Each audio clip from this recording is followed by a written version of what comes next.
US Congress's Uncle Sam is back as India celebrates the adoption of Constitution. Congress MP Rahul Gandhi's closest state advisor, Sam Pitroda, has stirred a controversy, and this time for an alleged post on former law minister. In fact, Baba Saheb Bhimrao Ambedkar's contribution to the Constitution needs no mention. But Pitroda asserted that Jawaharlal Nehru, not Ambedkar, played a more significant role in shaping the Constitution.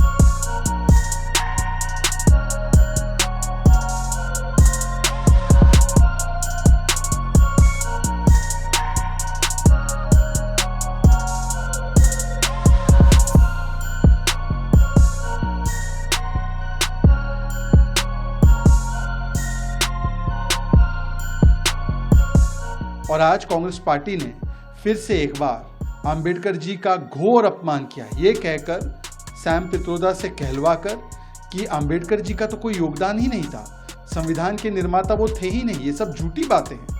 इसका मतलब कि एक परिवार की चरण वंदना करते करते, एक परिवार की भक्ति करते करते कभी सरदार पटेल का अपमान, कभी भगवान बिरसा मुंडा का अपमान, कभी बाबा साहेब आम्बेडकर जी का अपमान, कभी कर्पूरी ठाकुर जी का अपमान, यही कांग्रेस पार्टी की असली मानसिकता है।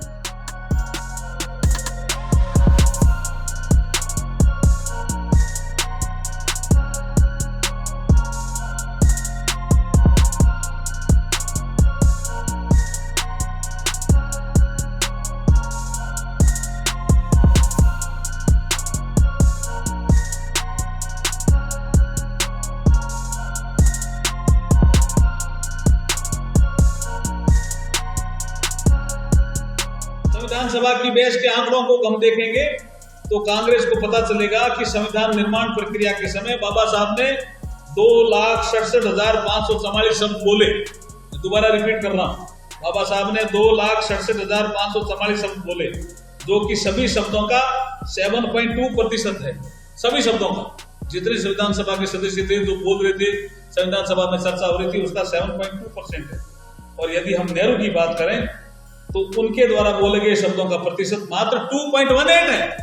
उसके बावजूद भी सैम पित्रोदा ऐसी टिप्पणी कर रहा है।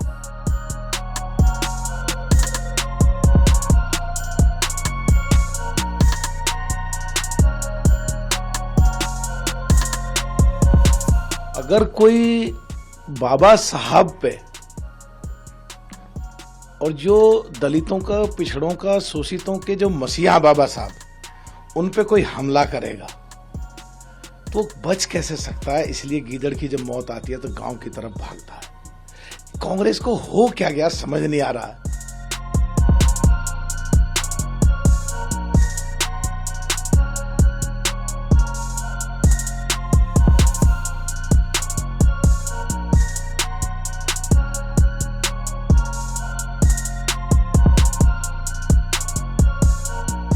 यह मेरा मानना है और ये तथ्यों के आधार पर मैंने लिखा है कि संविधान बनाने में पंडित जवाहरलाल नेहरू जी का योगदान डॉक्टर अंबेडकर से ज्यादा था।